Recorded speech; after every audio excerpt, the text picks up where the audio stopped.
Agora, deputado Protónio, o senhor foi autor de uma operação, a Operação Satyagraha, que revelou, como o senhor mesmo disse, mais de 20 figuras culpadas de atos de corrupção.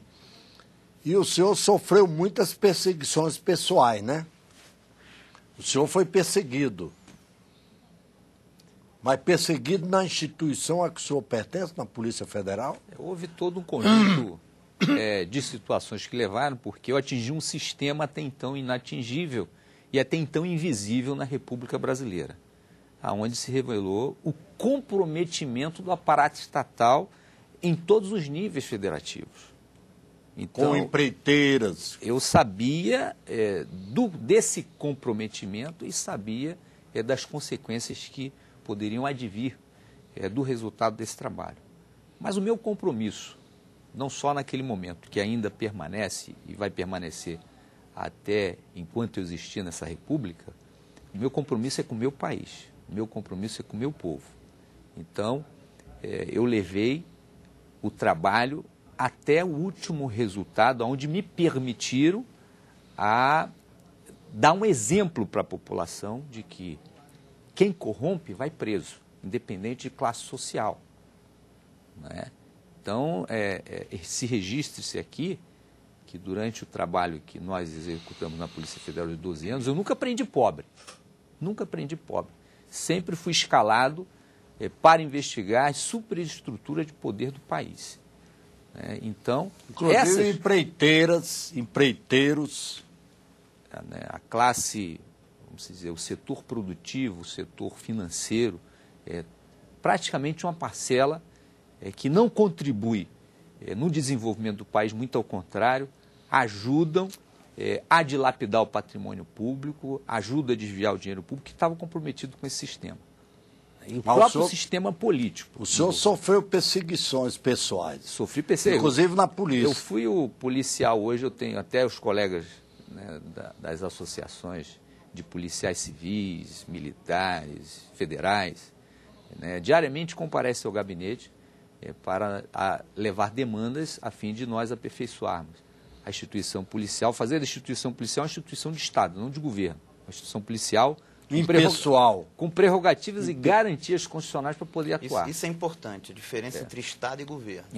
Então, ela é uma instituição do Estado, não é uma instituição de governo. Então, para tanto, nós estamos implementando um conjunto de instrumentos que vão garantir a instituição policial até esse nível. O senhor está pensando nesses instrumentos? Quais são esses instrumentos? Seria uma PEC para equipar... Uma proposta de emenda constitucional. De emenda constitucional, elevando a instituição policial ao mesmo nível de responsabilidade e importância na estrutura constitucional brasileira, como os órgãos do Poder Judiciário, da Magistratura e os órgãos do Ministério Público. Então, a instituição policial... Para ganhar autonomia?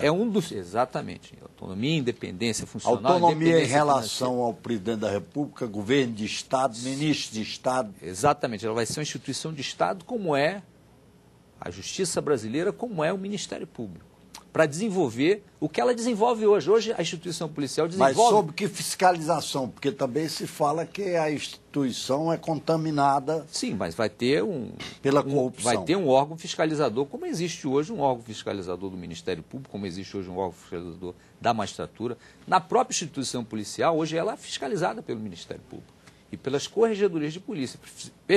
Precisamos aperfeiçoar esse sistema de fiscalização, como foi na magistratura com a criação do Conselho Nacional de Justiça. Deputado Regufo, como é que o senhor vê essas ideias do deputado Protógeno? Eu considero essas ideias importantes. Essa questão de honestidade, Tarcísio, na minha opinião, não existe um meio honesto. Ou a pessoa é honesta ou ela não é. Não tem meio termo nisso. Não interessa se é 1 centavo ou 1 milhão. Perfeito nenhum ser humano é. Errar, a gente erra todos os dias. Todo mundo que é ser humano já errou e vai errar muito na vida. Agora, o erro, quando ele é premeditado, aí não é erro, aí é desonestidade. Então, isso é algo que, para mim, é preciso que fique claro. Ninguém é melhor do que ninguém. Não existe ser humano perfeito. Aliás, todo mundo que está, por exemplo, na política é ser humano, então pode errar. Agora, se cometer um ato desonesto, tem que ter uma punição em cima dessa pessoa. E é isso que a gente, infelizmente, não vê no Brasil. E aí não tem meio termo. Na minha opinião, essa questão, fulano é mais honesto, o cara é mais honesto, não existe isso, ou a pessoa é ou não é. Eu queria voltar um pouco na questão da reforma política, se você me permite. Nós vivemos um momento que é como se a gente estivesse num Estado democrático de direito, mas não vivesse num Estado democrático de fato. Porque as pessoas, elas não se consideram representadas nos seus representantes legalmente constituídos. Então é porque tem algo errado no sistema. Eu estou apresentando 5 propostas que, na minha opinião, Tarcísio, ajudariam a mudar a cara da política desse país. Quais são as propostas? Tratam de quê? Na questão da reforma política. É a reforma do sistema eleitoral? É um pouco mais abrangente. Mas entre os pontos, são vários pontos, são 5 pontos, mas um desses pontos trata do financiamento exclusivamente público de campanha, que eu acho que é importante. Mas ele não é possível com esse sistema eleitoral. Ah, mas aí... Esse é o problema. Mas, isso é coisa de especialista. Mas aí... Esse sistema eleitoral não permite outro mecanismo. Mas aí, é por isso que eu quero mudar o sistema. Você não vai transformar milhares de candidatos em ordenador de despesa. Por isso é que... Como é que vai... Cada partido é que tem que ser um ordenador de despesa. Por isso... Como não existe partido atualmente... Será que as organizações partidárias elas estão democraticamente constituídas no sistema representativo hoje, acompanhando a realidade brasileira? Eu acredito que falta muito. O problema é o sistema eleitoral. Por isso é que eu defendo o voto distrital, que o voto distrital vai ajudar a trazer a política para perto do cidadão e vai propiciar você implantar o financiamento exclusivamente público de campanha. Na Câmara tem defensores e combatedores do voto distrital. Agora, Tarcísio, a minha proposta... Matéria controversa. A minha proposta de financiamento exclusivamente público de campanha é diferente da que está sendo discutida. Porque, na minha opinião, se você der dinheiro na mão de candidato, vai ficar pior do que está. Vai ter gente sendo candidato só para ganhar dinheiro. Esgotado. Deixa eu só concluir a minha... Vai ter gente sendo candidato só para ganhar dinheiro. Hoje tem gente que é candidato só para alugar tempo de televisão, imagina para ganhar dinheiro diretamente. Então, qual é a minha proposta?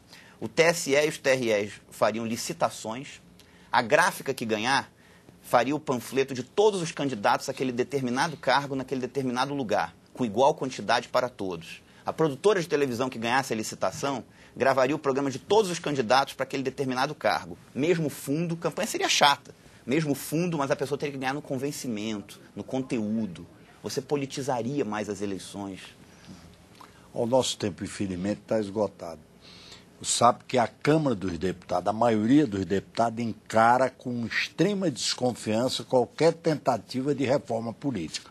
Por isso que as pessoas hoje não acreditam em política. Da reforma política desde 46. Por isso é que há um fosso que separa o parlamento da sociedade. Nós temos que reduzir esse fosso. E só reduz tendo a coragem de fazer a reforma. Isso aí é para aumentar a autenticidade da representação. E tem que... tudo se trata, Tarcísio, numa questão central, onde nós pretendemos empenhar essa luta. Né? Não só no combate à corrupção, mas equilibrar o interesse público do interesse privado, que ficou muito distante. Hoje o interesse privado está maior do que o interesse público, né? Então tem que haver um equilíbrio. O Estado tem que ter a sua importância. Infelizmente, nosso tempo está esgotado, a conversa está muito boa, mas eu tenho a tirania do tempo. Muito obrigado aqui pela presença dos deputados Protógenes Queiroz, que é da Polícia Federal, delegado da Operação Satyagraha, hoje deputado federal eleito pelo PCdoB de São Paulo, e deputado Regufe, do PDT do Distrito Federal. Muito obrigado pela audiência e até o próximo Brasil em Debate.